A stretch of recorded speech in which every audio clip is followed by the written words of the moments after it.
मित्रों, आज मुझे जनपद चंदौली आने का अवसर प्राप्त हुआ है। समीक्षा बैठकों के क्रम में आज मैं यहाँ पर आया हूँ। जनपद चंदौली उत्तर प्रदेश का एक कृषि प्रधान जनपद है और सीमावर्ती जनपद भी है।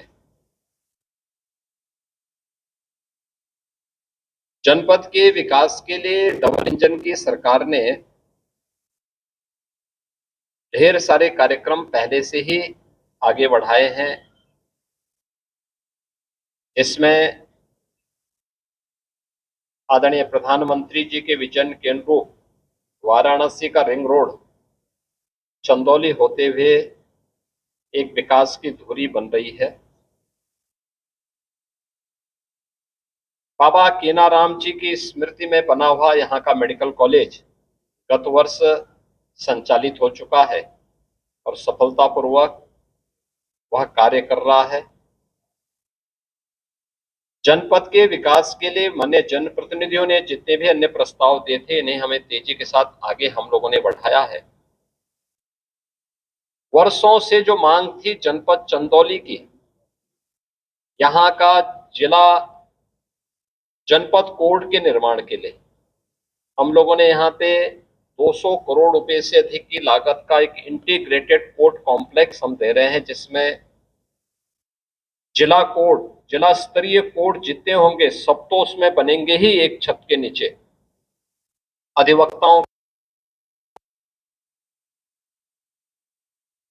इसमें इंटीग्रेटेड कॉम्प्लेक्स उसका बन रहा है और वह हम लोगों ने स्वीकृति राज्य सरकार के स्तर पर पहले ही दे दी है। आज यहाँ पे कुछ मुद्दों को लेकर के मैं आया हूं। खास तौर पर बॉर्डर क्षेत्र है, उसकी अपनी चुनौतियां भी हैं। यहाँ के लोगों ने, यहाँ के जनप्रतिनिधियों ने काफी मेहनत से इस जनपद के विकास के लिए अपना योगदान दिया है और जनपद तेजी के साथ आगे बढ़ भी रहा है।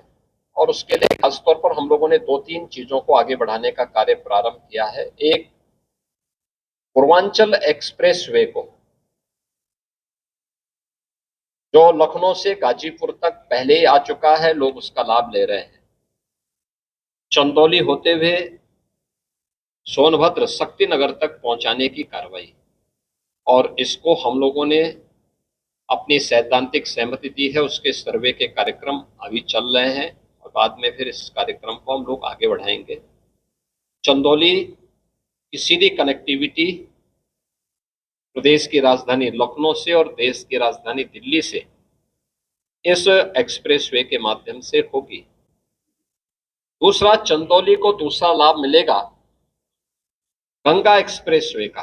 गंगा एक्सप्रेसवे ये मेरठ से वर्तमान में प्रयागराज के बीच में अपने निर्माण के अंतिम चरण में है। प्रयागराज से मिर्जापुर, भदोई होते हुए, वाराणसी होते हुए, चंदौली होते हुए गाजीपुर तक मिलाने की कार्रवाई, यह भी एक बड़ी उपलब्धि जिले के लिए होगी। चंदौली ये 2 एक्सप्रेसवे के साथ एक साथ जुड़ेगा और इसका व्यापक लाभ अभी चंदौली को मिलेगा। यद्यपि चंदौली के अंदर से भारत सरकार के स्तर पर एक ग्रीनफील्ड एक्सप्रेसवे का निर्माण वाराणसी से कोलकाता के बीच में युद्ध स्तर पर चल रहा है। आने वाले समय में इनका लाभ भी यहाँ पे प्राप्त होगा। आज यहाँ पे बाबा कीनाराम मेडिकल कॉलेज में बाबा कीनाराम जी की मूर्ति की स्थापना की बात भी हुई है, उसको भी हमने अपनी सहमति दी है। यहाँ के विकास से जुड़े हुए, चाहे वह गंगा नदी में अतिरिक्त पुल की बात हो या फिर दीनदयाल उपाध्याय नगर में एलिवेटेड ब्रिजेज के निर्माण को लेकर के, इन सब के भी प्रस्ताव हम लोगों ने शासन में मांगे हैं। नौगढ़ क्षेत्र में व्यापक लैंड बैंक के माध्यम से निवेश के प्रस्तावों को हम आमंत्रित कर सके, इस अभियान को गति देने के लिए मैंने आज प्रशासन से कहा है और मेरा मानना है कि हजारों करोड़ का निवेश जनपद